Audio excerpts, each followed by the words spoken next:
Good morning, everybody. It's me. It's Matt. It's 3 a.m. and I can't sleep, so I thought I would jump on here and give another update. People have been asking for it, so I thought now would be a good time. Kim's in bed and resting. The puppies are sleeping beside me, so let's just kind of knock this out. So where are we? If you've listened to the last video, then you know, right? I have late-stage liver disease with stage 4 cirrhosis. I need to be at a 38 BMI to be put on the transplant list. Currently, I am at 83. That's a long way to go. So obviously, I've been instructed to work out, eat a specific kind of diet, so forth and so on. Also, since we were already on the path for gastric bypass, it becomes even more important now that I get that, right? A little more complicated, but a little bit more important. So I talked to my doctor maybe like a week or so ago, a couple weeks ago, and he has decided to expedite that process by trying to skip some of the protocols because this has become like a life or death matter. And so he is sending in that paperwork, and we're just kind of waiting. If the insurance company does send us the approval, then we'll have to get a hold of my transplant team and my HEP team at the Cleveland Clinic, and then see if they approve of him doing the surgery or if it's something they'd rather do. We do have to be cautious, and because any damage or trauma to my abdomen area, whether that be surgery, car wreck, there's a whole thing. Send me what's called decompensation. Decompensation means Matt needs a liver now. So we don't want that, right? We want to try to push that out to the further limits. We know it's going to happen. It always happens. It's part of the process. But the longer we can go without it happening, the better. So that's where we're at. I'm hoping to get surgery, hoping we get approved. Talk a little bit about, I guess, returning to work, because I think that was something that has affected me a great deal emotionally. The first couple of weeks of this news really messed me up. It really punched me in the gut. And thankfully, I have some friends that I was able to have some really good, honest conversations with. And obviously, Kim and I had some tough conversations, but was able to get a lot of stuff out. And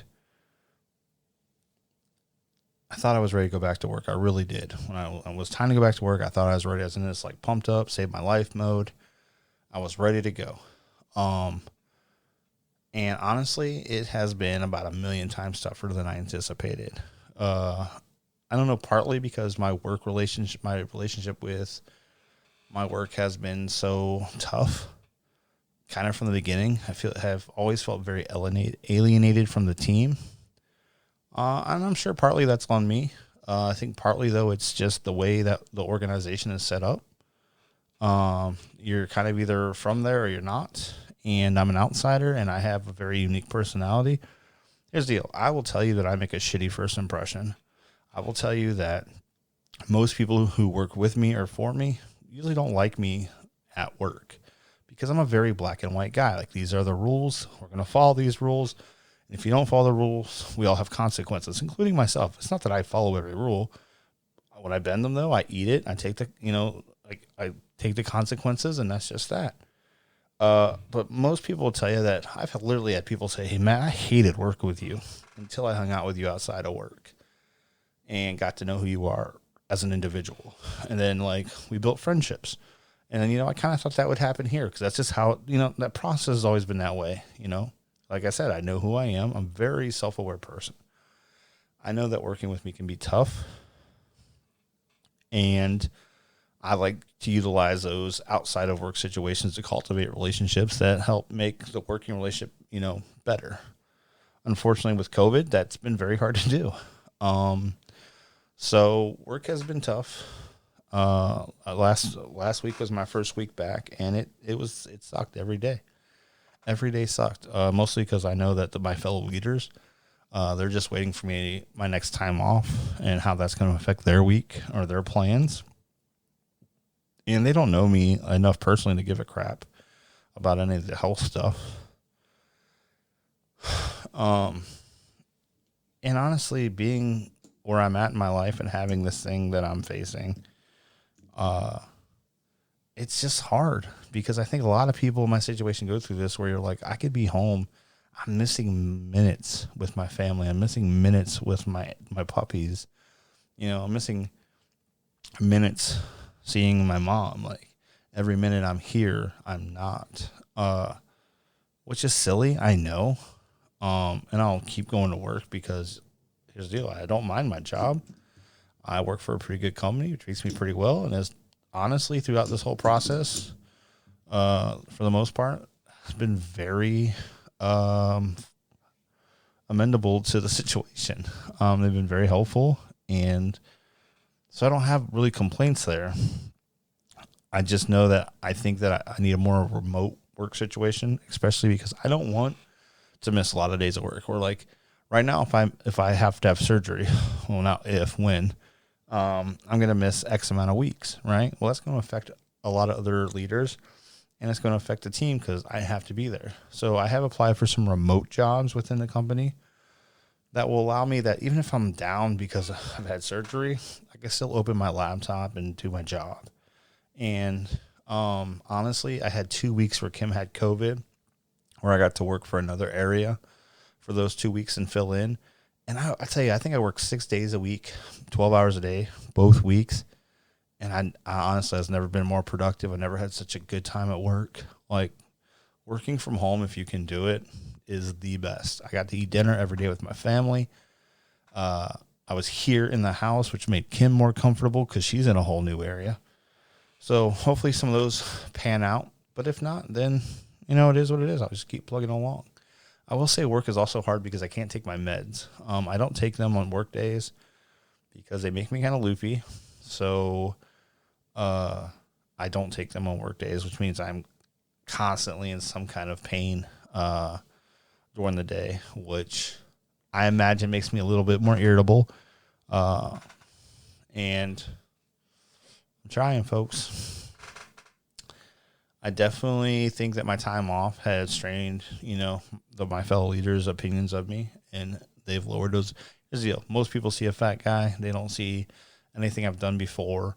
They don't see my dedication to a company. They don't see any of that. They just see a fat dude. Now they see a fat dude who's missing work because he's dying. All they see is a dude missing work, right? So hopefully that gets better. We're keeping our trying to stay optimistic, to say the least. I think just to close it out, I think that's it. We'll close it out like that. Like emotionally, we're struggling. I'm up or down. I've been having a lot of weird dreams too about my funeral, like literally my funeral, which is weird because I'm not actually in the casket. I'm at my funeral, and that's making me feel real weird. I've been trying to get things in order to start laying out, so Kim's prepared for if I do pass, which is never fun, right? That's just a shitty situation. That's something I thought I'd be planning when I was like 70, 80, not 43 or 40, 43. Yeah, who knows? I'm old as F. Let's just call it that. 42. Anyhow, so that's kind of where we're at. I'm not giving up. I know a lot of people who I've had conversations with, again, say, Matt, why are you being so negative? I'm not being negative, folks. I'm working hard. I want to live forever.